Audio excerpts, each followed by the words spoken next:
पूर्णपणे भेसळ होती ती थांबवलेली आहे. अशा पद्धतीत प्रत्येकाला भीती पाहिजे आणि हे बंद झालं पाहिजे आणि खरोखर शेतकऱ्यांना याचा फायदा होईल. आज महाराष्ट्रामध्ये जे सगळे दूध संघ आहेत, या दूध संघाचं संकलन केलेले आकडे आणि विक्रीचे आकडे याची जर तफावत बघितली तर ती 42 लाख लिटरमध्ये आहे. आणि हे 42 लाख लिटर दूध येतं कुठलं मग?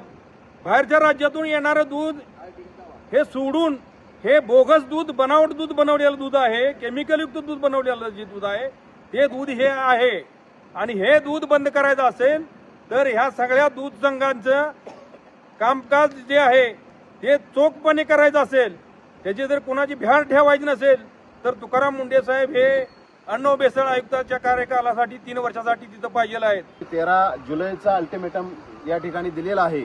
13 जुलैपर्यंत या सगळ्या आम्ही जे काय मागण्या प्रशासनाकडे या अधिकाऱ्यांच्या मार्फत आम्ही केलेल्या आहेत त्याचे आम्हाला त्याचा खुलासा त्यांनी करायचा आहे. आणि जर तो खुलासा नाही आला तर आम्ही 13 तारखेनंतर आम्ही सर्व पक्ष संघटना, पुरोगामी विचार संघटना, तसेच फुले शाहू आंबेडकर विचार मंचचे सर्व प्रमुख पदाधिकारी यांच्या वतीनं आम्ही भव्य असं एक आंदोलन या ठिकाणी उभा करणार आहोत.